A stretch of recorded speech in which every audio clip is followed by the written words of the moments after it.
Hello, everyone. I just wanted to share a brief thought with you today. I really was not planning to do this today, but just kind of had something on my mind and trusting that maybe, even if it's just for one person, that it'll help somebody today. Paul said in Philippians 4 and 13, that very well-known verse, I can do all things through Christ, which strengthens me.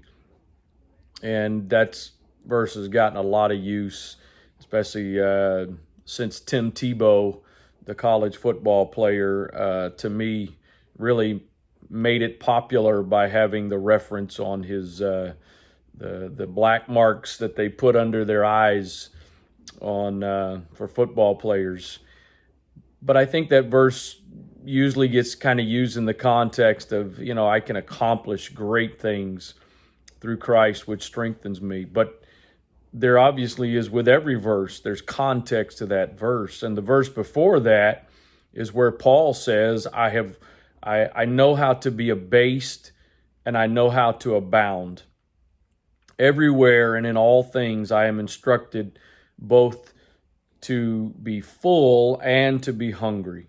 And then he says, and to suffer need. And then that's the next verse where he says, I can do all things through Christ.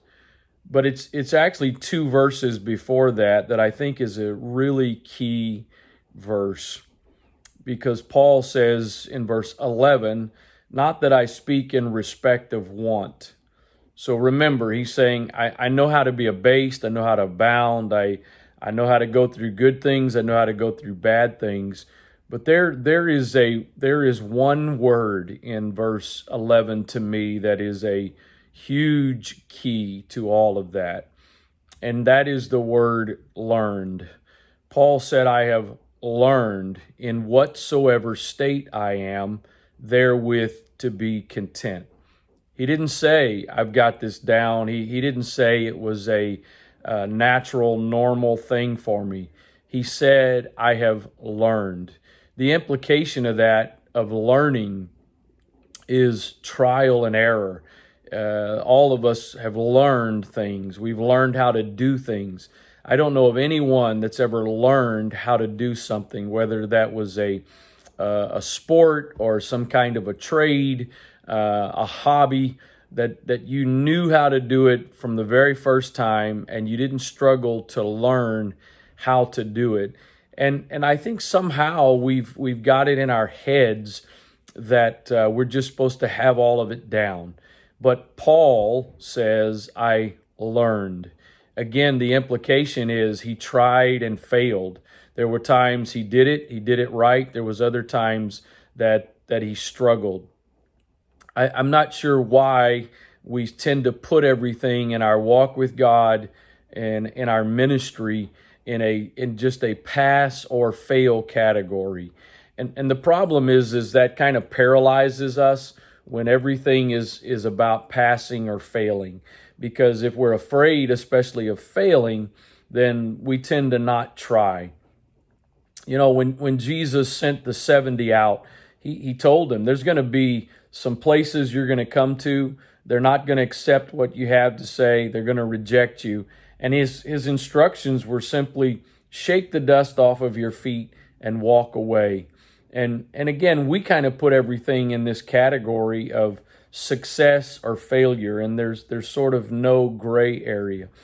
I would imagine in the last couple of months, as you have navigated this situation that we're in, there are times where you have great peace, your mind is at peace, you're at rest, mentally, spiritually. And then there are times that there's turmoil, there's anxiety, there's fear, etc. I want to encourage you today. This is an ongoing learning process. In fact, I just talked about it last night in our Thursday night live stream with Paul. At the very end of his life, he was still pressing and striving for a mark that he was reaching forward to. And so, again, whether it's just your day-to-day walk with God, your relationship with God, maybe it's the area of prayer. You've got some days where it works. You got other days where it is a major struggle. My question to you today is, are you learning? I'm a decent athlete. I would not in any way propose that I am a great athlete. There's several sports that, at least amongst the people I associate with, I can hold my own, whether that's racquetball or golf or in the past when I was in better shape, basketball, even now to a degree, softball. And again, I'm not talking about a professional level, but in a group of guys, group of friends, I can compete and do fairly well. I've learned how to catch a ball. I can catch a softball. I can catch a football. I can catch other balls. Key word, learned. I don't know how many times I've dropped balls that were thrown to me in my lifetime. I can hit a softball pretty frequently without missing now. I don't know how many hundreds of times I have swung and missed in my lifetime of trying to learn. And so again, I'm only going to take just a few moments today, but I just haven't been able to get away from this all morning. And so I'm trusting that somebody out there, this is what you need to hear. It is a learning process. So don't let the devil beat you up. Don't let the devil battle you with condemnation because you've tried to learn and you've failed. Again, there I go, failed, when it's not really failure, it's learning. Don't forget what the scripture tells us. A righteous man falls 7 times and gets up again. So as long as you are learning, as long as you are staying in the process of learning, it's not just success or failure. It's the process of growing. And we know that pretty much in every area of life, spiritually and naturally, there are growing pains. And that's just a part of the process. But remember, when Paul says, I can do all things through Christ, I can be abased, I can abound, I can suffer need, I can live with abundance. He said, I learned how to do that.